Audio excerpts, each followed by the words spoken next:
Bom, pessoal, bem-vindos à nossa segunda aula, tá? Só esclarecendo, o vídeo vai ficar um pouquinho mais curto, porque a gente estava trocando umas ideias aqui em off, beleza? Então, vamos lá, gente, sem perder tempo, nós falamos na aula anterior, né, sobre como Freud vai descobrir o inconsciente, tá?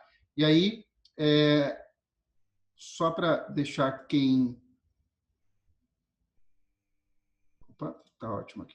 Só para deixar quem está vendo só esse vídeo interessado, lá no finalzinho do vídeo anterior, tem a analogia do mar e do farol, tá? Onde o Freud conclui que nós não somos senhores dentro da nossa própria casa, e a nossa própria casa é a nossa mente, segundo ele. Então, vamos lá, gente. Um pouquinho aqui dos feitos do Freud, né? Ele nasce em 1856 e morre em 39. O Freud, gente, ele é perseguido pelos nazistas, tá? Ele vai para os Estados Unidos ali no final da vida. Ele é médico, né, de formação, nasce em Viena, que alterou radicalmente o modo de pensar a vida psíquica, tá? Por causa das suas descobertas.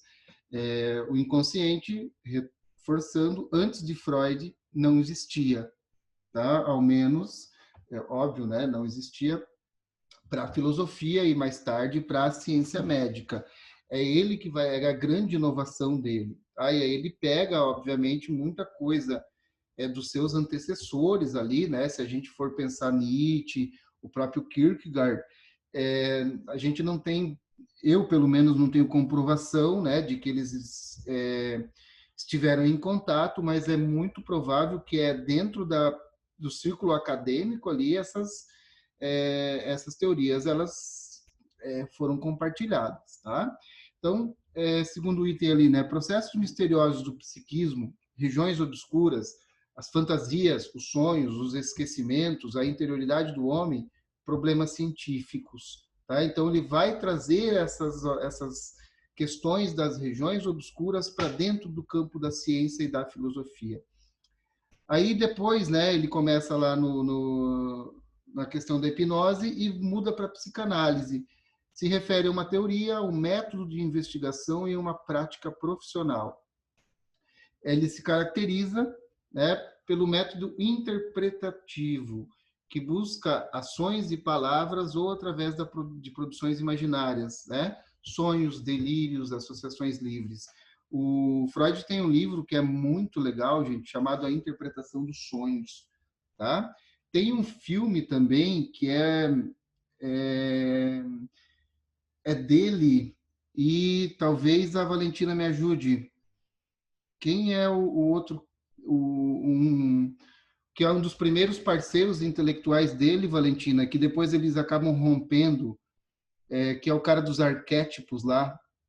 Tu deve saber quem é, me fugiu o nome dele. O nome do filme é O Método Perigoso. É um filme muito legal, gente, mas muito legal mesmo.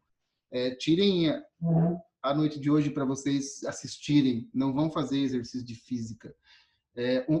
Anotem aí, Um Método Perigoso. Carl Jung, deixa eu ver aqui, escreveu? É o Jung, não é? O cara dos arquétipos é o Jung. O Carl Jung, gente, ele é um jovem também estudante, né? Dessa área das questões psíquicas ali, e ele vai ser aceito pelo Freud para trabalhar como um assistente. E aí eles têm uma paciente, né? Que o Freud está tratando e que vai começar a ser acompanhada pelo Carl Jung. E agora eu vou parar de falar para não dar os spoilers do filme, né? Mas ela tem uma série de traumas lá, um negócio bem interessante. O filme é bem legal. Aí vamos lá, gente. O Freud ele vai então fazer aquela descoberta, né, de que existem coisas que a nossa mente consciente não acompanha, tá? Ela não consegue captar tudo o que existe na nossa mente como um todo. E aí ele vai dizer que a personalidade de uma pessoa ela é formada pela estrutura da psique, né, do aparelho psíquico, e pelo conteúdo deste aparelho. a estrutura ela está dividida em três. Então, a gente tem o consciente, tá? Essa analogia aqui do iceberg é muito legal. Tá? O consciente, então, são os raciocínios, as percepções, os pensamentos. Aí nós temos o pré-consciente, tá? Que é o quê? Eu antes falei em subconsciente, eles não se utiliza mais, é pré-consciente, tá? Que são aquelas coisas que estão na memória e na lembrança. E a maior parte, gente, da nossa mente é formada pelo inconsciente, tá? Que não estão acessíveis ao consciente nem ao consciente. Essas partes aqui, ó, elas estão reprimidas ou escondidas ou, de certa maneira, esquecidas por algum processo, tá? E aí são as pulsões. Pulsão, gente, é o instinto, tá? Como é que eu posso dizer? É o desejo, tá? É o desejo e ele está relacionado com a questão sexual. Falando nisso, gente, nós vamos entrar nesses meandros, tá? Porque com o Freud é, é tudo sexual, tudo vem da formação da nossa estrutura sexual na infância. E aí ele vai dizer, né? A gente não sabe se ele copiou o Machado de Assis, porque o Machado de Assis fala antes isso do que ele. Ele vai dizer a seguinte frase, ó: o menino é o pai do homem. Tá? Então, assim, se você quer descobrir por que que você é assim, ou por que que alguém é do jeito que é só você investigar o que foi aquela criança, tá? Tem até uma situação, gente, que ela é bastante dentro da historiografia, né, comentada, que é a personalidade do Dom Pedro II. E aí uma vez foi perguntado por uma historiadora, que é uma das grandes historiadoras ali do Brasil, né, e se dedica muito a escrever sobre o segundo reinado, que é a Mary Del Priori, por que que o Dom Pedro II era do jeito que era? E aí ela utiliza essa resposta, né? A gente não tem como saber, porque o Dom Pedro II, a gente não sabe nada dele, do que ele foi quando era criança, porque ele passou a infância toda cercado por padres, né? Cercado ali por pessoas que estavam formatando ele para ser um líder político. E o Dom Pedro II, ele nunca fez nenhuma travessura, e ela diz, né, ela utiliza as palavras, ele nunca foi num bordel, ele nunca é, ele não, digamos assim, ele foi uma criança que não foi. E isso, com certeza, influenciou muito aquilo que ele foi na vida adulta, né? Uma pessoa totalmente indecisa, apática e coisa e tal. Voltando para o Freud. Então, gente, nós temos essas três estruturas dentro da nossa mente, do aparelho psíquico. E aí ele vai dizer o seguinte, né? Que o inconsciente exprime o conjunto dos conteúdos não presentes no campo atual da consciência, tá? É o inconsciente, por exemplo, que vai fazer com que você, numa viagem de ônibus, de repente se pegue pensando em sei lá o quê, tá? Ele também possui, né, um material recalcado, no sentido de recalque mesmo, tá? E desconhecido. Possui as leis próprias de funcionamento. Não existe passado e presente, condensação ou deslocamento. Tá? Então, o inconsciente, gente, nós não controlamos. O nosso inconsciente, ele é porque é e pronto, certo? Aí tem o pré-consciente, né? Que, como o nome já diz, ele está ali no meio, entre o inconsciente e a consciência. Refere-se ao sistema onde permanecem aqueles conteúdos acessíveis à consciência. É aquilo que não está na consciência nesse momento, mas que no momento seguinte pode estar. Então, assim, eu quero lembrar de uma fórmula de física, né? Falamos de física agora. Mas eu não me veio na memória agora, só que eu vou me esforçando, e aí eu lembro. Porque ela está no meu pré-consciente. Tá? Então, eu consigo acessá-la de maneira racional. E existe também, gente, o consciente, né? Que é o sistema do aparelho psíquico que recebe, ao mesmo tempo, as informações do mundo externo e interno. Na consciência, destaca-se o fenômeno da percepção. Então, qual é o trabalho do consciente? Tá? Ele age fazendo com que nós nos adaptemos à realidade. Então, vamos supor que você vai assistir uma aula de filosofia, né? Você entra na aula de filosofia e você vai ter uma série de informações, tá? Que são coisas que vocês não estão pensando no momento, mas que vocês têm acesso, porque vocês lembram que está na memória, né? Está na lembrança. Então, é o consciente que vai fazendo com que o pré-consciente se direcione para acessar esse armário de informações de lembranças, ok? Só que, gente, essas três estruturas aqui, ó, elas não são partes diferentes do cérebro, tá? Então, assim, não tem como abrir um cérebro e encontrar o consciente, o pré-consciente, o consciente, ok? Eles estão ali dentro daquele mar, né? Ou melhor, dentro daquele oceano no formato daquele iceberg. E aí a gente tem também os conteúdos, gente, do nosso aparelho psíquico. E esses conteúdos, eles são formados ao longo do nosso desenvolvimento, tá? Então, aqui, ó, isso é importante. As três partes da mente, tá? Inconsciente, pré e consciente, são estruturas que elas são, como é que eu posso dizer, a priori, tá? Elas estão ali, né? Desde que a gente está analisando, né, alguém, uma pessoa comum, tá? Esses conteúdos da nossa mente, eles vão sendo desenvolvidos. E como eles vão sendo desenvolvidos, eles, de certa maneira, se tornam conteúdos empíricos, tá? Por quê? Porque a gente vai vivenciando, vai construindo eles de forma experimental. Só que agora é importante, não é porque é experimental que eles se tornam conscientes. Entenderam isso, gente? Principalmente as coisas relacionadas ao id. Tá? Então, aquilo que a gente desenvolve lá, a gente nasce, né? Desde que a gente nasce, a gente está começando a desenvolver o conteúdo da nossa consciência, da nossa personalidade, perdão. Só que muitas vezes é de maneira inconsciente, tá? Porque a gente ainda não adquiriu, né?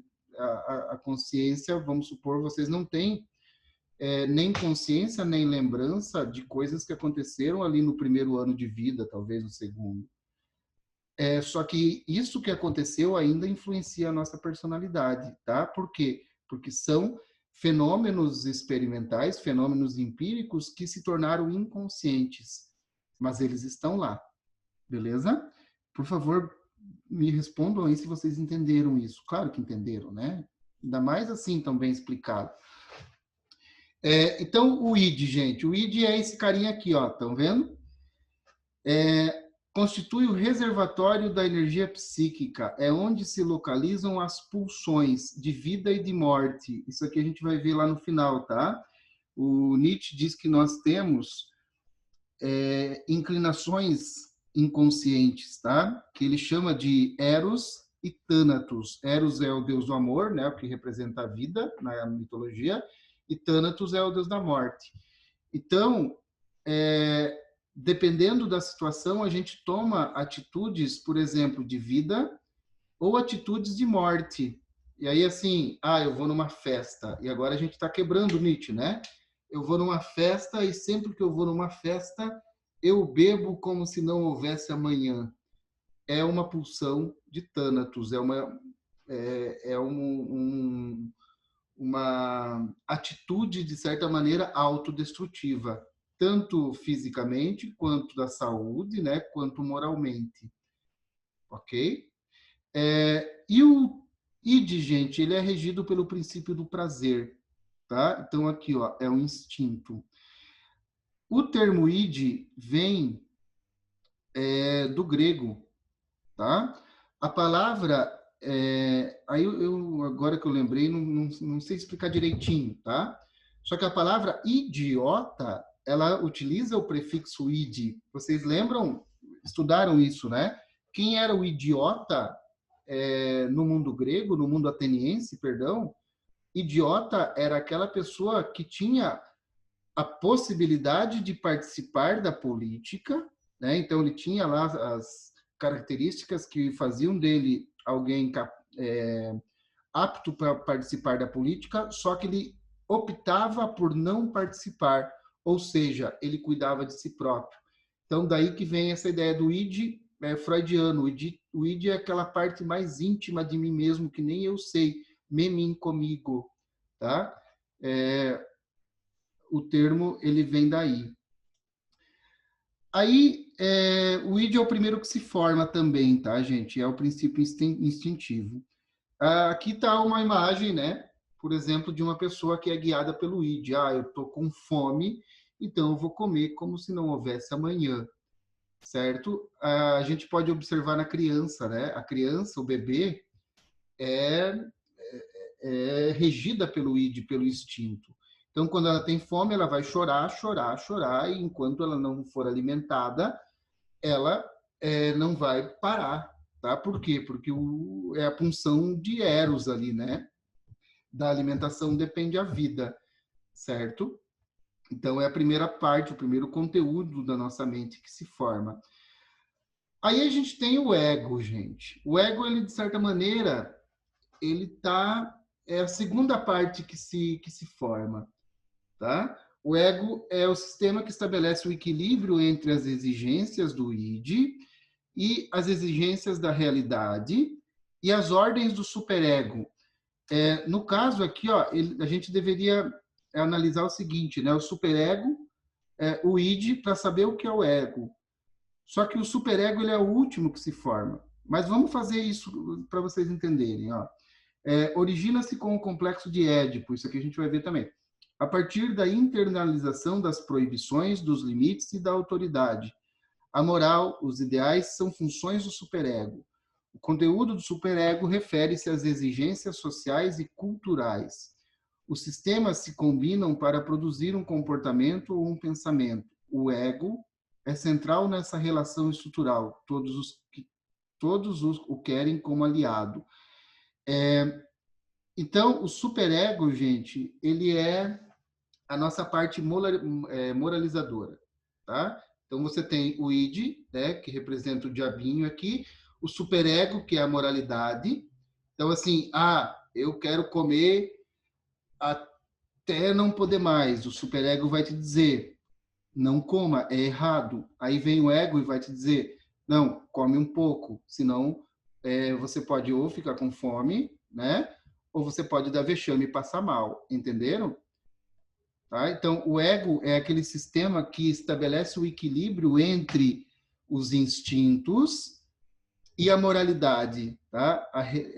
E ele equilibra isso com base no quê? Na realidade. Então, assim, vamos supor que você está diante de... está ali e, de repente, vem o seu instinto, né? E diz assim, eu quero pular de bungee jump. É o id falando, tá? Porque ele quer a emoção, ele quer o prazer dos sentidos. Aí vem o superego e vai dizer assim, não, tu vai morrer, não pula. O ego vai analisar, né? Ele vai ter a percepção, né, das duas vontades ali, e ele vai talvez dizer o seguinte para o seu cérebro, cara, você esqueceu de estudar para filosofia. E aí você pega e vai embora fazer outra coisa, entenderam? Então, o ego, ele é o meio termo ali entre o superego, o id e aquilo que a realidade está necessitando no momento, tá? Então, aqui, ó, procura dar conta do interesse da pessoa, é regido pelo princípio da realidade, que, com o princípio do prazer, rege o funcionamento psíquico. É um regulador na medida que altera o princípio de prazer para buscar a satisfação, considerando as condições objetivas da realidade. As funções básicas do superego, do ego, são percepção, memória, sentimento e pensamento. Eu tenho uma história, gente, para contar de um aluno para o qual eu dei aula alguns anos atrás, acho que faz, nós estamos em 2020, uns 4, 5 anos, que ele nasceu muito prematuro. Tá? Ele nasceu tão prematuro que a parte que o cérebro ele não chegou a se formar, tá? Por completo. Eu acho que ele nasceu de 6 ou 5 meses, uma coisa assim. Ele sobreviveu, mas aí o cérebro veio incompleto, né? E não se sabe o porquê, né? Não sei. Ele perdeu a capacidade de organizar ego, id e superego, tá? Então é tudo misturado ali. E os psicólogos lá, né, o pessoal da escola, eles, a gente perguntou uma vez, né, mas aí o que ele não tem? Ele não tem superego, não tem ego? Nós falando lá com as psicólogas, né, de Freud e tal, e elas disseram, não, ele tem, só que é tudo tão misturado que eles não estão em equilíbrio. E aí, na opinião delas, o que ele tinha, vamos supor, o id e o ego, só que o superego não desenvolveu. E aí ele se tornou super sincero. Né? Tinha horas que eu estava dando aula assim, ele parava de escrever, né, ou de prestar atenção, ele olhava assim, mas que porcaria é isso que a gente está estudando? E ele falava assim, pegava e saía. Então, ele não tinha um limite, entendeu? Do superego para dizer não fala isso que é falta de respeito, né? Não fala isso que não é legal. É o super sincero, né? É aquela pessoa que vem e dá aquilo que está sentindo, que está pensando em relação à realidade, né? Porque ele tinha essa percepção, só que sem aquele padrão de moralidade que te coloca limites, que seria o superego. Aí, continuando aqui, gente, o superego, então, né? Ele origina-se com o complexo de Édipo. Eu vou deixar isso aqui para falar depois, aqui a gente já viu. E aí eu tenho duas imagens aqui que são interessantes, ó. Lembra do iceberg? Então, né? A inconsciência, a pré-consciência e a consciência. O id, ele está agindo aqui, ó, tá? No inconsciente, por isso é aquele comportamento impulsivo. O superego, ele age aqui, tá? Por quê? Porque ele ainda, de certa maneira, ele é suprimido pelo ego, ele está abaixo porque é o ego que manda. Então, quando você tem essas estruturas aqui equilibradas, você tem uma pessoa equilibrada, né? Uma pessoa que não tem, vamos supor, arrombos de raiva, né? Dessa forma, e também não é moralista ao extremo, tá? E aí aqui eu coloquei, ó, aqui a gente tem alguém regido pelo id, né? Que é a figura do Homer.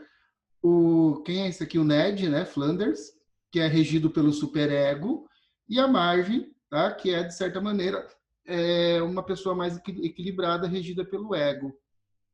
Então aqui você tem o instinto puro, aqui a moralidade pura, e aqui você tem a pessoa, né?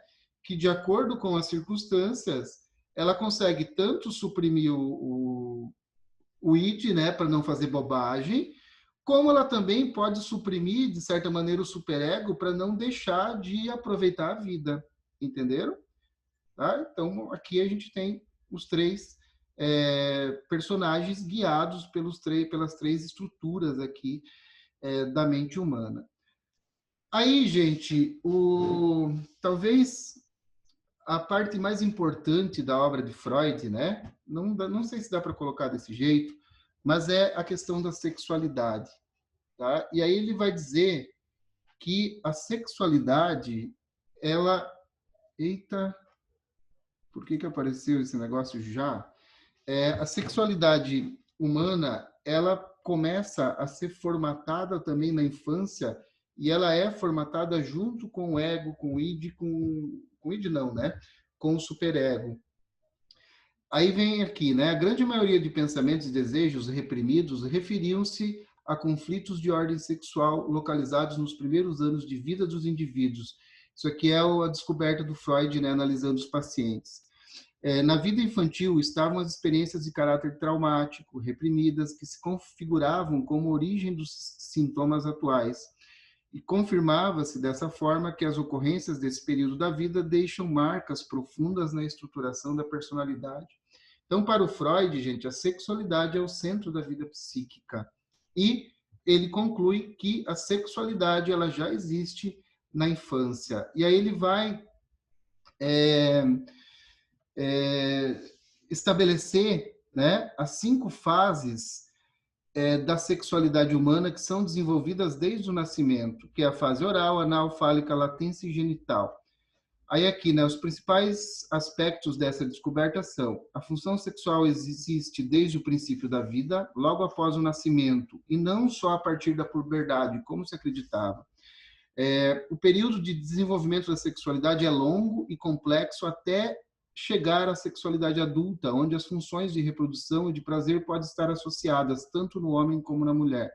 A libido é a energia dos instintos sexuais. Agora aqui, gente, lembra que o id é um instinto?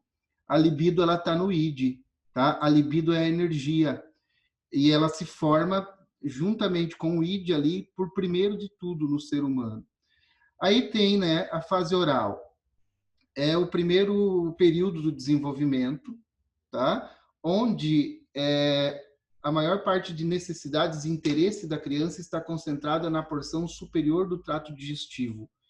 Então, os impulsos, né, nesse momento, que é do 0 aos 2 anos, se eu não estou enganado, eles se localizam na área da boca, do esôfago, do estômago.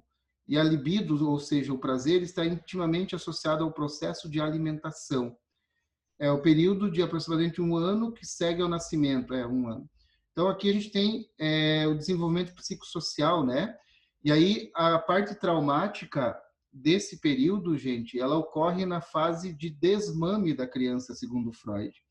E se essa fase ela não for passada, né, de maneira natural, se acontecer algum trauma, a pessoa na idade adulta, ela pode desenvolver traumas relacionados ao excesso de fumo, de bebida, né, e assim por diante, tá? Coisas relacionadas a essa parte do corpo, do desenvolvimento, que é um possível trauma nessa fase. Aí depois, gente, tem o segundo estágio, né, com duração de 18 meses, né, aos 3 anos de idade, que é a fase anal. E essa fase, gente, ela está ligada com o controle do trato digestivo. Tá? Então, o controle da bexiga, o controle do intestino, né? E a fase traumática ali é o treinamento para a criança ir no banheiro, né? Então, para usar o troninho. E se essa fase ela não for vivenciada, né, de uma maneira harmônica, a criança ela pode desenvolver uma personalidade muito rígida, né? Se ela for, por exemplo, reprimida ou ridicularizada ou castigada pelos pais, ou pode ser muito desordenada se os pais não tiverem o mínimo de rigidez nesse período. E aí aqui, né, desenvolvimento psicossocial, autonomia versus a vergonha e a dúvida. Eu achei muito legal essa imagem aqui, ó. Aí vem a fase fálica, né, gente, que corresponde ao período que vai dos 3 aos 5 anos de idade. O termo fálico, né, referente ao falo, ao pênis, utilizado para esta fase, provém do fato da libido concentrar-se nos órgãos genitais, que passam a ser a zona erógena predominante. E é aqui que a criança, gente, ela experimenta de maneira inconsciente o complexo de Édipo, o complexo de Electra e o complexo de castração.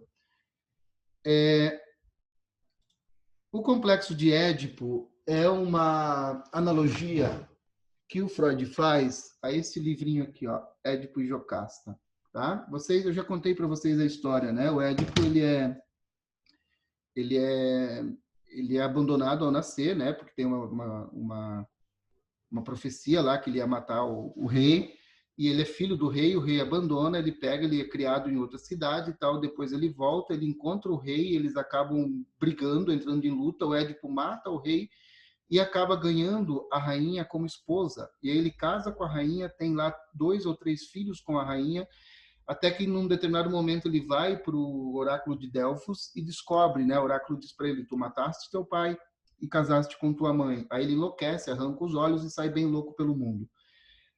O que significa essa fase, gente? Segundo Freud, é o momento em que a criança começa a criar a noção de macho e fêmea, tá? Pela ausência ou não do pênis. E aí eles começam também nessa fase a perceber, né, que, vamos supor, o menino, ele sabe que ele tem, né, o pênis, e a menina não tem. E aí, segundo Freud, a menina ela vivenciaria ali uma falta, digamos assim, no porquê que eu não tenho, até o momento em que ela descobre que ela consegue gerar uma vida e o menino descobre que não. E aí, esse é o complexo da castração, né? O complexo de Édipo é aquele momento onde o menino entende que o pai, né, é o parceiro da mãe, e ele começa a ver o pai como um rival por causa do afeto da mãe. E aí o complexo de Electra é muito discutido, tá? Porque o Freud diz que não é bem assim, tem outros também que dizem que não é, mas ele utiliza o termo, que seria a mesma coisa, só que vivenciada pelas meninas, tá? Onde elas veem o pai, né, como o objetivo do afeto e começam a ver a mãe como rival, tá? Nesse sentido afetivo.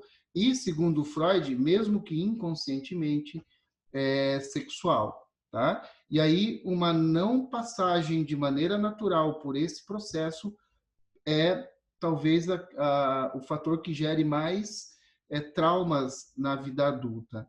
Gente, nós estamos aqui com 2 minutos, eu vou tocar mais um pouquinho, vou ver mais, eu vou tentar terminar essas fases aqui, não vai dar para a gente ver tudo. Aí a fase de latência, que é o período onde esses impulsos sexuais, eles meio que são direcionados para as outras áreas, tá? É aquela fase ali onde a criança entra na escola e aí ela começa a se preocupar com as relações entre os colegas, né? Com hobbies, com outros interesses, e é aquela fase, gente, onde as crianças, meninos e meninas, eles são muito iguais, tá? Por quê? Porque esses impulsos sexuais, eles estão em latência. E aí essa etapa ela é importante para o desenvolvimento de habilidades sociais, de comunicação e autoconfiança. Essa fase de latência ela vai dar lugar, né, na puberdade ao estágio genital, que vai da puberdade até o final da vida, que é o momento ali onde o indivíduo, né, desenvolve um forte interesse sexual no sexo oposto. Isso é o Freud dizendo, tá? Essa fase começa durante a puberdade, passa pela vida toda. Essas fases anteriores, o foco foi exclusivamente nas necessidades, porém o interesse pelo bem-estar dos outros cresce durante essa fase. Se as outras fases foram concluídas com êxito, o indivíduo deve agora ser bem equilibrado, tenro e carinhoso. O objetivo dessa etapa é estabelecer um equilíbrio entre as diversas áreas da vida. Então é aqui que se manifestam os traumas também, né, gente? Se os estágios anteriores eles foram traumáticos, os traumas vão aparecer aqui também. Galera, vocês querem mais um pouquinho ou a gente continua na semana que vem? Menos de um minuto, menos. Deixa eu pausar aqui.